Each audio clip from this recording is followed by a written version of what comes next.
அனைவருக்கும் வணக்கம். நம்ம டெய்லியும் prelims and mains point of வியூல கரண்ட் அஃபேர்ஸ் கொஸ்டின்ஸ் வந்து பார்க்குறோம். இன்னைக்கு என்ன கொஸ்டின்ஸ் இருக்கு அப்படிங்கிறத பார்ப்போம். ஃபர்ஸ்ட் ஒன் பார்த்தீங்கன்னா கன்சிடர் த ஃபாலோயிங் ஸ்டேட்மெண்ட்ஸ் அப்படின்னு சொல்லி கொடுத்துருக்காங்க. Thiruvarur district has the largest mangrove area covering 2142 hectares அப்படின்னு சொல்லி கொடுத்துருக்காங்க.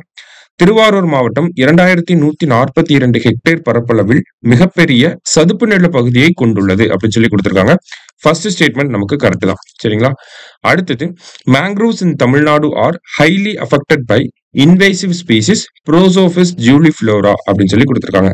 தமிழ்நாட்டில் உள்ள சதுப்பு நிலங்கள் ப்ரோசோபிஸ் ஜூலிஃப்ளோரா என்ற ஆக்கிரமிப்பு இனத்தால் அதிகம் பாதிக்கப்படுகின்றன அப்படின்னு சொல்லி கொடுத்துருக்காங்க. ஸோ நமக்கு பார்த்தோம்னா ரீசெண்டா இந்த மேங்க்ரூவ் ஃபாரஸ்ட் ரிலேட்டடா தமிழக அரசாங்கத்திலிருந்து ஒரு ரிப்போர்ட் வந்திருக்கும். அதை பேஸ் பண்ணி தான் இந்த கேள்வி.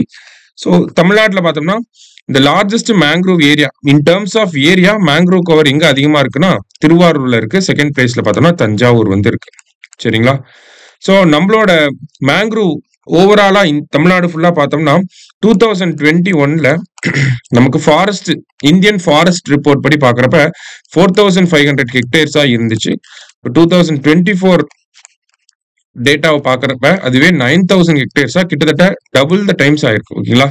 ஒரு 3 வருஷத்துல 4500 ஹெக்டேர்ஸ் வந்து இன்க்ரீஸ் பண்ணியிருக்கோம் நம்ம. ஓகேங்களா? இதான் ஸ்டடி பண்ணி இருந்திருப்பாங்க அந்த ரிப்போர்ட்ல. அந்த ஸ்டடியில என்ன கண்டுபிடிச்சிருப்பாங்க அப்படின்னா இந்த ப்ரோசோபிஸ் ஜூலிஃப்ளோரா அப்படிங்கிறது நம்மளோட மேங்க்ரோவ்ஸ்க்கு ரொம்ப ஆபத்தா வந்து முடியுது அப்படிங்கறத சொல்லியிருக்காங்க. ப்ரோசோபிஸ் ஜூலிஃப்ளோரா அப்படின்னா இந்த கருவேல மரங்கள் இருக்குல்ல, சீமை கருவேல மரங்கள் அப்படின்னு சொல்லுவாங்க, அதுங்கதான் இந்த ப்ரோசோபிஸ் ஜூலிஃப்ளோரா முள்செடி. ஓகே, சோ ரெண்டுமே கரெக்ட் ஸ்டேட்மெண்ட் தான், போத் கரெக்ட் அப்படிங்கறதா கரெக்ட் ஆன்சர். அடுத்தது, blue carbon monitoring for mangroves of Tamil Nadu report was released by அப்படின்னு சொல்லி கேட்டிருக்காங்க. தமிழ்நாட்டின் சதுப்பு நில காடுகளுக்கான நீல கார்பன் கண்காணிப்பு அறிக்கை யாரால் வெளியிடப்பட்டது அப்படின்னு சொல்லி கேட்டிருக்காங்க. சோ நம்ம போன கொஸ்டின்ல பார்த்த ஸ்டேட்மெண்ட்ஸ் தான் இந்த கொஸ்டின்ல வந்து வந்திருக்கு, சரியா? போன கொஸ்டின்ல பார்த்த ஸ்டேட்மெண்ட்ஸ் எந்த ரிப்போர்ட்ல இருந்து வந்திருக்குன்னா அது இந்த ரிப்போர்ட்ல இருந்து தான் வந்திருக்கு. ஓகேவா? ப்ளூ கார்பன் மானிட்டரிங்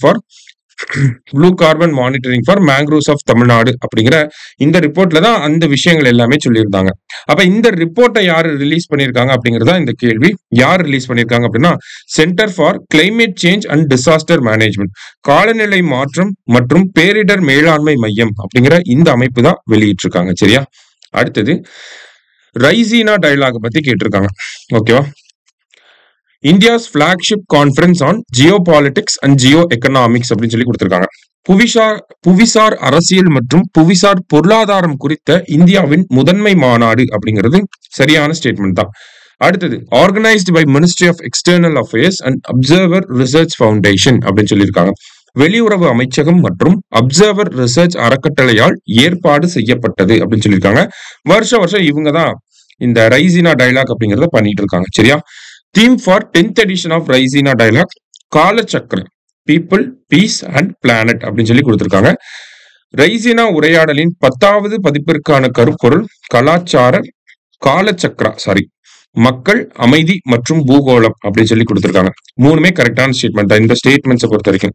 இந்த ரைசீனா அப்படிங்கிறது பார்த்தோம்னா நம்மளோட பார்லிமெண்ட், பிரதமரோட அலுவலகம் இது எல்லாமே நியூ டெல்லியில இந்த ஒரு இடத்துல இருக்கும் இல்லையா, அந்த இடத்தை தான் ரைசீனா ஹில்ஸ் அப்படின்னு சொல்லுவாங்க. அந்த இடத்துல நடக்கக்கூடிய மாநாட ரைசீனா டயலாக் அப்படின்னு சொல்லி சொல்றாங்க. இந்த மாநாடு பொறுத்த வரைக்கும் பார்த்தோம்னா ஜியோ பாலிடிக்ஸ், ஜியோ எக்கனாமிக்ஸை பேஸ் பண்ணி நடக்கக்கூடிய ஒரு மாநாடு. வருஷம் நடந்துகிட்டு இருக்கு. 2016 இருந்து நடந்துட்டு இருக்கு, சரிங்களா? இப்ப நடக்க போறது 10வது எடிஷன். ஒவ்வொரு வருஷமே யாரு ஆர்கனைஸ் பண்றாங்கன்னா external affairs ministry, observer Research foundation இவங்க தான் ஆர்கனைஸ் பண்ணிட்டு இருக்காங்க. ஒவ்வொரு வருஷம் பார்த்தோம்னா 100ல இருந்து 130 நாடுகளுக்குள்ள இந்த மாநாட்டுல வந்து பங்கேற்கிறாங்க, சரியா? ஸோ ரொம்ப முக்கியமான ஒரு மாநாடு. ஏன்னா இதோட சிக்னிபிகன்ஸ் அப்படிங்கிறது கொஞ்சம் ஆண்டுகளா இதனுடைய முக்கியத்துவம் அப்படிங்கிறது அதிகமாயிட்டே இருக்கு, சரியா? ஸோ மூணுமே கரெக்ட் ஸ்டேட்மெண்ட் தான், ஆல் ஆர் கரெக்ட் அப்படிங்கிறத கரெக்ட் ஆன்சர். அடுத்தது, what is the name of chief ministers question and answer video programme அப்படின்னு சொல்லி கேட்டிருக்காங்க. முதல்வரின் கேள்வி பதில் காணொலி நிகழ்ச்சி எவ்வாறு பெயரிடப்பட்டுள்ளது அப்படின்னு சொல்லி கேட்டிருக்காங்க. ஓகேங்களா? நம்ம முதலமைச்சர் மட்டும் இருந்து அந்த வீடியோல கேள்விகளுக்கு பதில் சொல்ற மாதிரி எல்லாம் பார்த்திருப்பீங்க. இளைய தலைமுறையினர் வந்து என்னை இப்படி கூப்பிடுறாங்க அப்படிங்கறதெல்லாம் நீங்க கூட அந்த வீடியோஸ் எல்லாம் பார்த்திருப்பீங்க இல்லையா? அந்த நிகழ்ச்சியோட பேர் என்ன அப்படிங்கறத கேட்டிருக்காங்க. அதனுடைய பேர் என்ன அப்படின்னு பார்த்தோம்னா உங்களில் ஒருவன் அப்படிங்கறதா அந்த நிகழ்ச்சியோட பேர், சரிங்களா? அதே மாதிரி உங்களில் ஒருவன் அப்படிங்கிறது நம்மளுடைய முதலமைச்சர் இருக்கார் இல்லையா, அவரோட ஆட்டோபயோகிராபி பேருமே உங்களில் ஒருவன் அப்படின்னு தான் வரும். சரியா? கடைசியா centre for climate change and disaster management is located at அப்படின்னு கேட்டிருக்காங்க. காலநிலை மாற்றம் மற்றும் பேரிடர் மேலாண்மை மையம் எங்கு அமைந்துள்ளது அப்படின்னு கேட்டிருக்காங்க. சோ இதே மாதிரி நம்ம குரூப் 2A ஒரு கொஸ்டின் பார்த்துப்போம். ITNT ஹப் எங்க இருக்கு அப்படின்னு சொல்லி கேட்டிருப்பாங்க. சிம்பிளா ஒரே லைன்ல. அதே மாதிரிதான் இந்த மாதிரி அமைப்புகள் எங்க இருக்குன்றதை இனிமேல் தெரிஞ்சு படிச்சுக்கணும். அந்த மாதிரி centre for climate change and disaster management தான் நம்ம பார்த்த மேங்க்ரூவ் ரிப்போர்ட்டை ரிலீஸ் பண்ண அமைப்பு. சரிங்களா? நம்ம ஃபர்ஸ்ட் கொஸ்டின்ல மேங்க்ரூவ் பத்தி ஒரு இது பார்த்தோம் இல்லையா, அந்த ரிப்போர்ட்டை ரிலீஸ் பண்ண அமைப்பு இவங்க தான். இந்த அமைப்பு எங்க இருந்து செயல்படுது அப்படிங்கறதா கேள்வி. எங்கன்னா அண்ணா யூனிவர்சிட்டியில இருந்து தான் செயல்படுறாங்க. சரியா? சோ இன்னைக்கு 5 கொஸ்டின்ஸ் பார்த்திருக்கோம். தேங்க்யூ.